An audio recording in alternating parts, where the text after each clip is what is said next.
and return to our main melting furnace to get some more glass. Do you have a question? What are we making today? We are making art. Actually, what are you making, Brian? Do you want it to be a surprise? She's going to make a vase. Not a vase, a vase. Do you know the difference between a vase and a vase? Right. $2,000. So here we go. Another gather. So this is how we build up the material we need to make something bigger or smaller, is through a series of gathers. So if she wanted to, she could let this cool and gather again. Of course, she's going to get a lot more material, and probably too much to handle on the diameter of this blowpipe. This blowpipe is a typical kind of 2.5 gather pipe. It's 3/4 inch. It can only hold a couple pounds of glass, which isn't a lot, but when it's 4.5 feet away from you, or you're only turning with your non-dominant hand, it becomes difficult, especially as that glass is a liquid falling off the center. That increases or magnifies that weight. Just like if you ever shoveled dirt or snow before, right? What seems not like a small amount is very heavy when it's very far away from you. So we got a variety of tools. A little shaping pad that she used in her hand is probably the most interesting tool. It utilizes water to create steam as a release, slowing the breakdown of the product of this tool, which is made from wood. More specifically, it's made from the local paper, the Corning Leader. The pad is made out of 10 sheets of the local newspaper. Tile tool. One thing they do is squeeze in a break-off point. Squeezing in this constriction, we'll be able to break it off in that area later on in the process, just like a crease on a chocolate bar or a Kit Kat bar. You break it off and it breaks along that line. We'll apply the same properties to the vase that Brianna is going to make for us. So a little shaping, establish a score line, bump the bubble a little bit. She had a lot of mass, she had a lot of heat, she had a longer working window. But already that glass has cooled down. It's almost a solid. So she needs to revisit our reheating chamber. This oven has no glass inside. Its main purpose is to get the glass hot again in a malleable state so we can work with it.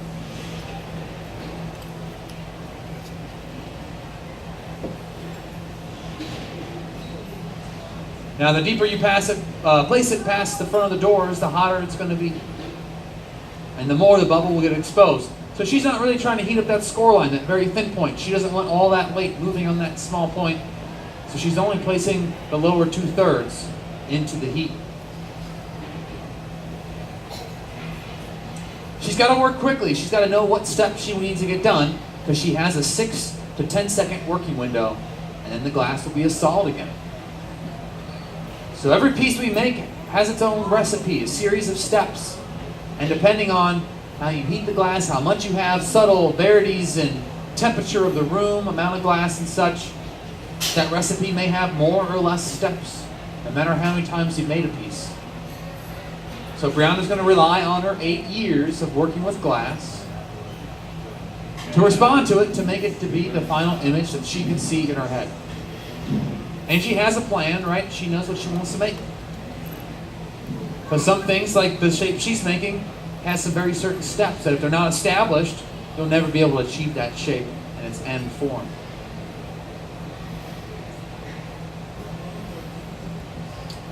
The ovens are pretty close in temperature. The reheating one is slightly above our melting furnace by about 60 degrees. But this stage is very unique to the glass blowing world. And it's only one that exists here in or with the Corning Glass Show. Everything's powered by electricity. Our other hot shop utilizes gas for the furnaces.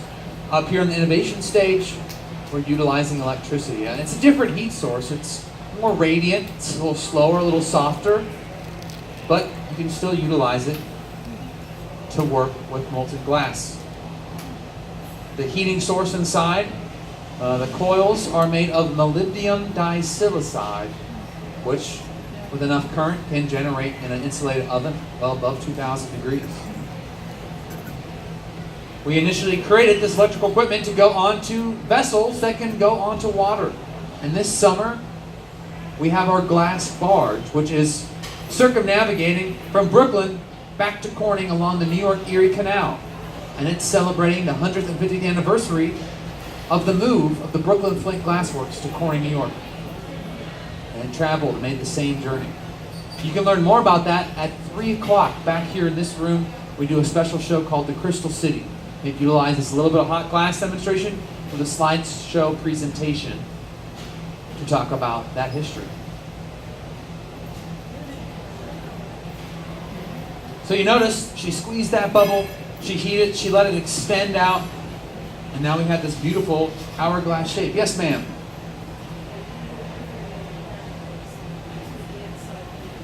Yeah, how can we get a camera inside our oven? Has anyone heard of the brand new cutting edge GoPro Inferno? I take it from your laugh that you know that I'm only joking. We have a small opening in the back of the furnace, and the camera is set behind that.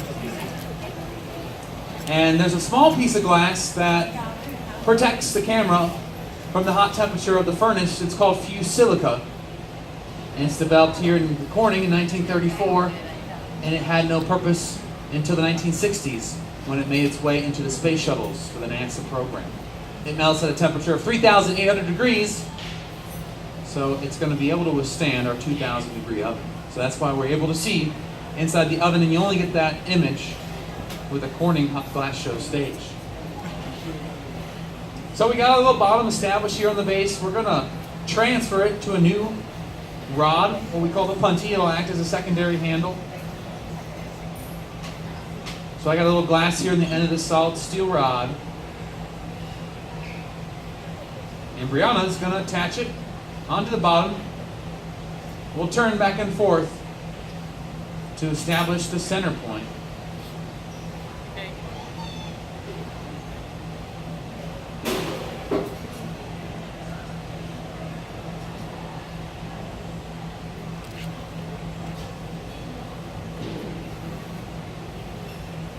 So you're going to cool the score line and tap it, breaks the glass free. And in a controlled manner, she's able to break that glass right on that score line she made at the beginning of the show. And if you look at the monitors inside the oven, you can see that sharp ring left behind. Because it's broken glass, it would cut you if you touched it. But it needs to get reheated because it's cold. It's 1,000 degrees. It's ice cold for a glass blower. So, she'll just focus the front in the furnace. But there's another crucial step. Every once in a while, she'll heat the whole thing for a very short amount of time. This is called a flash heat. We do need to maintain the temperature around 1,000 degrees or above. Our glass needs to slowly cool below that temperature, so we have to keep it above that while we're working with it. Otherwise, it'll crack and break. So if we just spend all the time out here just focusing on the front, eventually that backside will just fall apart at some point as that stress becomes too strong.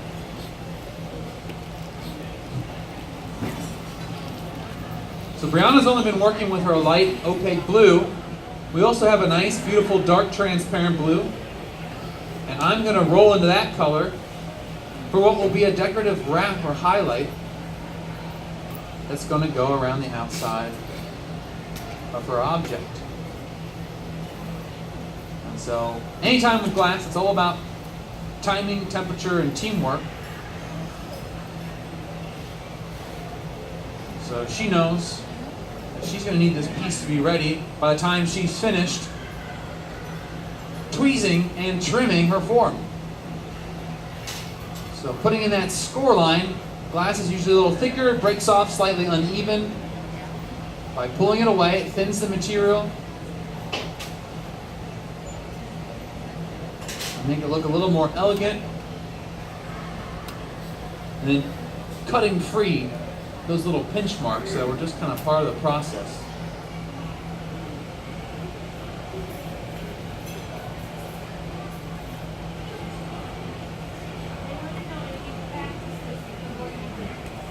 What's that? Did you practice this before? Yeah, did we practice this before we got up here? Absolutely. Like I said, Brianna's been working with glass for 8 years, and the museum likes to follow the old Steuben Glass apprenticeship program when it comes to hiring new people to work on the stage. The Steuben program used to be 6 years or 10,000 hours before you could do what Brianna was doing, to be the gaffer. So the museum looks for candidates with 5 or 6 years of experience before they audition to do this job. All right, I got a nice hot bit here. Watch what we do with this glass. How we can stretch glass at 2,000 degrees. So that was a lip wrap, and now she's going down the body with the same bit. At the end, we pull it, it breaks free. Now this thin part, I can actually grab and touch and move around the thicker part where it's still hot. Back to the heat, she'll bond those 2 layers together, and we'll have that attached forever. Now this is a great indicator of a handmade piece of glass. Machines aren't able to add these wraps or these decorative separate color highlights. So anytime you see that, you go, hey, that was handmade.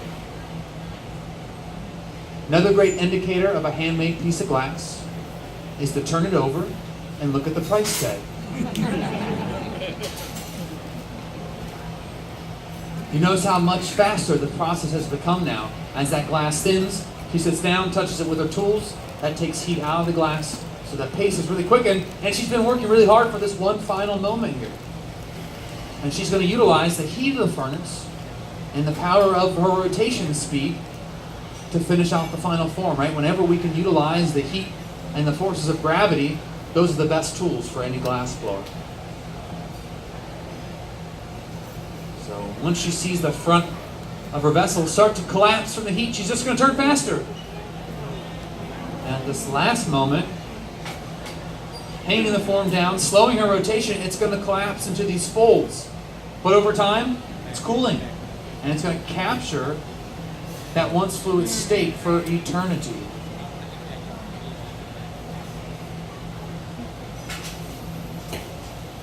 So I mentioned we have to slowly cool everything we make. So while it's still above 1,000 degrees, we're going to break it off the punty and put it into the kiln that's sitting behind Brianna, where it can slowly cool over 10 hours later tonight. And at which point, too, the colors will become a lot more vibrant once those metal oxides stop reacting to the heat. It breaks free.